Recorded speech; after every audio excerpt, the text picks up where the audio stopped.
સમાચારમાં આગળ વધીએ તો સતત બીજા દિવસે ઉત્તર ગુજરાતમાં મેઘરાજાના ધામા. પાટણમાં સતત બીજા દિવસે મેઘરાજા ધોધમાર વરસી રહ્યા છે. 2 કલાકમાં 2.5 ઇંચથી વધુ વરસાદ પડ્યો છે. વીજળીના કડાકા ભડાકા સાથે મેઘરાજા આવી પહોંચ્યા.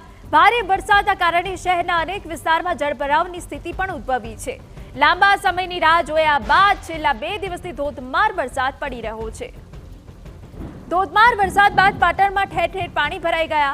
નીચાણવાળા વિસ્તારની દુકાનોમાં પણ પાણી ભરાઈ ગયા અને લોકોને હાલાકી પહોંચી છે. દુકાનોમાં પાણી ભરાતા દુકાનદારોને હાલાકી થઈ. દુકાનદારોને મોટા આર્થિક ફટકાનો ભય છે. પાટણમાં ધોધમાર વરસાદથી શહેરીજનોની મુશ્કેલી વધી. શહેરમાં પ્રવેશતા આવતા ગરનાળામાં વરસાદી પાણી ભરાઈ ગયા. શહેરમાંથી બહાર આવવાના રસ્તાઓ પણ બંધ થઈ ગયા. વહેલી સવારે નોકરી જતા કર્મચારીઓ પણ ફસાયા. પાટણ શહેરના હાઈવે પર ટ્રાફિક જામના દ્રશ્યો પણ સામે આવ્યા છે. તો આપને અલગ અલગ તસવીરો અમે આપને પાટણની બતાવી રહ્યા છે કે જ્યાં કેવી રીતે વહેલી સવારથી જ મેઘરાજા તૂટી પડ્યા છે. ધોધમાર વરસાદ પડ્યો છે.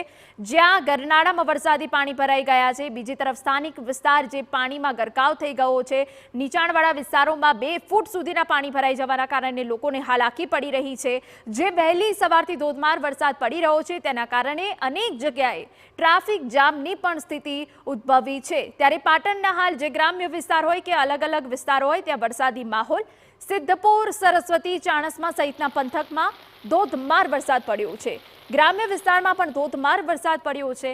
સતત બીજા દિવસે પાટણ પંથકમાં વરસાદથી ખેડૂતોમાં ખુશીની લહેર છે. તો ગ્રામ્ય વિસ્તારમાં પણ ધોધમાર વરસાદ પડ્યો છે. અલગ અલગ જે ગ્રામ્ય વિસ્તાર છે વહેલી સવારથી જ મેઘરાજા મહેર વરસાવી રહ્યા છે. વચ્ચે મેઘરાજાએ વિરામ લીધો હતો અને તે બાદ ફરી એક વખત વરસાદ જોવા મળતા ખેડૂતોમાં પણ ખુશીની લાગણી જોવા મળી રહી છે. પરંતુ વહેલી સવારનો આ ધોધમાર વરસાદ કે જ્યાં નોકરી ધંધાર્થે જતા લોકો માટે મુસીબત જરૂરથી સાબિત થયો છે. પાટણના સરસ્વતી તાલુકામાં પણ ધોધમાર વરસાદ પડ્યો છે. ગ્રામ્ય વિસ્તારો પાણીમાં ડૂબ્યા. ધોધમાર વરસાદથી ગામોમાંથી નદીઓ વહેતી હોય તેવા દ્રશ્યો સર્જાયા. એ સ્થાનિક વિસ્તારના અમે આપને દ્રશ્યો બતાવી રહ્યા છે કે જ્યાં નદીઓ વહેતી હોય તેવા દ્રશ્યો છે. ભારે વરસાદથી જનજીવન ખોરવાયું.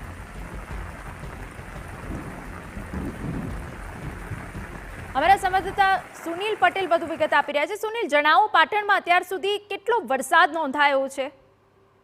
ચોક્કસ કહી શકાય તો સમગ્ર જિલ્લામાં ધોધમાર વરસાદનું વાતાવરણ સર્જાયું છે. ખાસ કરીને કહી શકાય તો સાંતલપુરથી લઈ અને સરસ્વતી તાલુકા તેમજ સિદ્ધપુરથી લઈ અને શંખેશ્વર સુધી અને પાટણ શહેર સહિત તમામ વિસ્તારોમાં હાલ ધોધમાર વરસાદની સ્થિતિ સર્જાય છે. ખાસ કરીને કહી શકાય તો પાટણ શહેરના મોટા ભાગના વિસ્તારો પણ પાણીમાં ગરકાવ થઈ ચૂક્યા છે, ડૂબી ચૂક્યા છે. જ્યારે સાંતલપુર, સરસ્વતી હોય કે ચાણસ્મા હોય કે અન્ય વિસ્તારોમાં પણ ગ્રામ્ય વિસ્તારોમાં જો નજરે પડે છે દ્રશ્યો તે રીતે સ્પષ્ટ દેખાય છે કે જાણે કે ગામડાઓમાંથી પણ નદીના વહેતી થયા હોય તેવા વહેણ જોવા મળી રહ્યા છે. જે લાંબા સમયથી રાહ જોવામાં આવતી છે તેને જ લઈને હાલ વરસાદની જે ઘટ હતી તેને આજે ઘટ જે પૂરી થઈ છે. તો બીજી બાજુ કહી શકાય તો વાવેતરને એક જીવતદાન મળતા ખેડૂતોમાં પણ આનંદ છે. જે રીતે વરસાદની જો વાત કરવામાં આવે તો લગભગ કહી શકાય તો સમગ્ર જિલ્લામાં હાલમાં છેલ્લા 2 થી 3 કલાકમાં 2 ઇંચથી વધુ વરસાદ ખાબકી ચૂક્યો છે અને હજુ પણ વરસાદની સ્થિતિ સર્જાયેલી છે. પાટણ, સરસ્વતી તાલુકામાં સાંતલપુરમાં 2 થી 3 ઇંચ જેટલા વરસાદ વરસી ચૂક્યો છે. જે રીતે કહી શકાય તો હાલ વરસાદની સ્થિતિ સર્જાય છે તેને લઈને જનજીવન ખોરવાયા હોય તેવા દ્રશ્યો પણ સામે આવ્યા છે. પાટણ શહેરની વાત કરવામાં આવે તો પાટણ શહેરમાં કે આનંદ સરોવર વિસ્તાર હોય કે નીચાણવાળા તમામ વિસ્તારો હાલ પાણીમાં ડૂબી ચૂક્યા છે. તંત્ર પણ ક્યાંક ને ક્યાંક કહી શકાય તો પોતાની કામગીરી હાથ ધરે તેવી બનશે અને જે રીતે ડિઝાસ્ટર મેનેજમેન્ટ છે તે પણ નજર રાખી છે. હાલમાં પણ વાતાવરણમાં ક્યાંક ને ક્યાંક ભારે વરસાદને સ્થિતિને લઈને હવામાન વિભાગની આગાહીને લઈને હવે તંત્ર દોડતું થયું છે. બિલકુલ સુનિલ, તો ભારે વરસાદી હવામાન વિભાગની આગાહી પર છે અને તે વચ્ચે પાટણના હાલ જ બેહાલ થઈ ગયા છે. વહેલી સવારથી ધોધમાર વરસાદ પડી રહ્યો છે. 2 ઇંચથી વધુનો વરસાદ પડી જતા નીચાણવાળા વિસ્તારોમાં પાણી ભરાઈ ગયા છે. જ્યાં સરસ્વતી તાલુકો બેટમાં ફેરવાઈ ગયો હોય તેવી હાલ તો દ્રશ્યો સામે આવી રહ્યા છે. સિદ્ધપુરમાં પણ રસ્તા પર નદીઓ વહેતી હોય તેવા દ્રશ્યો. આ તરફ પાટણ શહેરના ગરનાળામાં પાણી ભરાઈ જવાના કારણે વાહનો બંધ પડી રહ્યા છે. લોકોને પારાવાર હાલાકી પડી